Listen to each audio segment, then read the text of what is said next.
What happens when Hollywood's most legendary tough guy meets daytime television's most controversial host? You won't believe what unfolds when Clint Eastwood sits down with Joy Behar and things go from cordial to catastrophic in a matter of minutes. This is the explosive confrontation that has everyone talking, where decades of Hollywood experience collides with sharp political commentary, resulting in one of the most dramatic walkouts in television history. Before we get into this incredible story, make sure you hit that subscribe button and drop a comment below because you're not going to believe what unfolds. Last night's episode of The View promised to be something special with the appearance of cinema icon Clint Eastwood, but nobody could have predicted the volcanic eruption that was about to take place. What started as what seemed like a standard celebrity interview quickly transformed into a battlefield of ideologies, with Joy Behar leading the charge in what many are calling one of the most disrespectful interviews ever broadcast. The tension was palpable from the moment Eastwood settled into his chair. At 93 years old, the man with no name himself carried that familiar stoic presence that has defined his career for over 6 decades. Joy Behar, however, seemed determined to crack that legendary composure from the very first question. So Clint, Behar began with what appeared to be a welcoming smile. You've been in Hollywood for what, 70 years? You must have seen a lot of changes. Some good, some not so good, right? There was already an edge to her voice that suggested this wasn't going to be the respectful conversation viewers might have expected. Eastwood, ever the gentleman, nodded thoughtfully. Well, Joy, I've been fortunate to witness the evolution of an industry I love. There have been remarkable changes, both in technology and storytelling. But Behar wasn't interested in pleasantries. She leaned forward, her expression shifting to something more aggressive. Let's talk about the real changes, Clint. Hollywood used to be run by, let's say, a certain type of person. White men, specifically. Don't you think it's about time we moved past that era? The studio audience fell silent. This wasn't the respectful interview they'd anticipated. Eastwood's jaw tightened slightly, but he maintained his composure. I think Hollywood has always been about talent, Joy. Good stories, good performances, that's what matters. Really? Behar's voice dripped with skepticism. Because looking at your filmography, it seems like you've been part of that old boys club for quite some time. How do you reconcile that with today's push for diversity and inclusion? The other co-hosts shifted uncomfortably in their seats, sensing the hostile direction this conversation was taking. Eastwood's eyes narrowed, and for the first time, a flash of irritation crossed his weathered face. I've worked with people from all backgrounds throughout my career, he responded carefully. I judge people by their character and their ability, not by the color of their skin or their gender. Behar let out a laugh that sounded more like a scoff. Oh, that's rich coming from the man who made a career out of playing cowboys and cops. Tell me, how many of those roles went to minorities? How many strong female leads did you champion in your director's chair?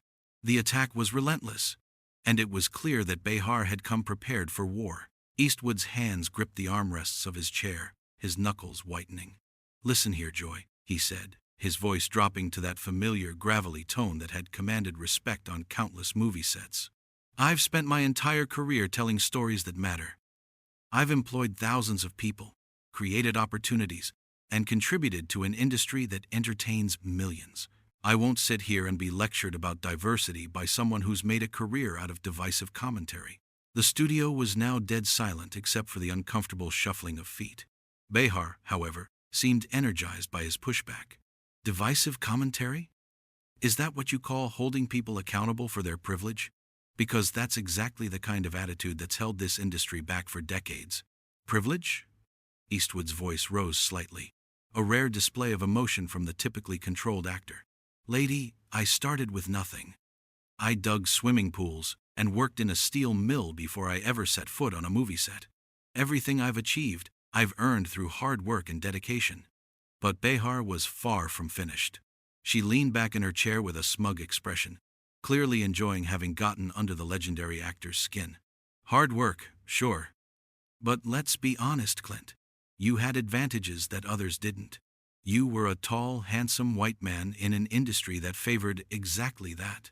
Don't you think it's time to acknowledge that reality? The confrontation had now crossed a line that even the most seasoned talk show viewers found shocking.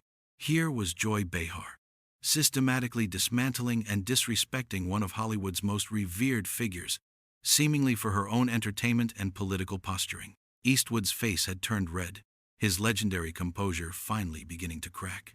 You know what, Joy? I've been coming on talk shows for 50 years, and I've never encountered such blatant disrespect.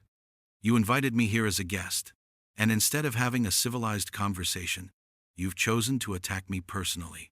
Attack you? Behar's voice reached a higher pitch, her own anger now showing. I'm asking you legitimate questions about your career and your industry. If you can't handle that kind of scrutiny, maybe you shouldn't be doing interviews. The other co-hosts looked mortified, clearly realizing that this had spiraled completely out of control. One attempted to interject, maybe we should talk about Clint's new project. No, Behar cut her off sharply. I want to finish this conversation. Clint, you've made movies that glorify violence, that perpetuate outdated masculine stereotypes. Don't you think you bear some responsibility for the toxic masculinity we see in society today? That was the final straw. Eastwood's eyes flashed with an anger that would have made Dirty Harry proud. He slowly rose from his chair, his full height casting a shadow over the panel. You know what, Joy? I've directed and starred in films about redemption, justice, and the human condition. I've explored themes of forgiveness, sacrifice, and moral complexity. If you can't see past your own political agenda to recognize that, then this conversation is over. Behar, perhaps realizing she had pushed too far, tried to backtrack slightly. Now, Clint, there's no need to get defensive. We're just having a discussion. Discussion? Eastwood's voice was now thunderous. This isn't a discussion. This is a character assassination disguised as an interview. You've spent the last 10 minutes trying to tear down everything I've worked for, everything I've built, simply because it doesn't fit your narrow worldview. The studio audience was completely silent now, witnessing what was clearly becoming one of the most explosive moments in daytime television history. Behar, however, couldn't help herself from one final provocation. Well, if you can't handle a few tough questions from a woman, maybe that says more about you than it does about me, she said with a sardonic smile. Eastwood stared at her for a long, tense moment. The silence stretched on, thick with tension, as everyone waited to see what would happen next. Then, in true Clint Eastwood fashion, he delivered what would become the most quoted line of the entire confrontation. A woman? No, Joy. This has nothing to do with you being a woman. This has everything to do with you being rude, unprofessional, and frankly, a bully. I've worked with countless strong, talented women throughout my career who would be embarrassed by your behavior today. With that, he began removing his microphone, his movements deliberate and final. The technical crew scrambled, unsure of what to do as one of Hollywood's biggest legends prepared to walk off their set. Where are you going?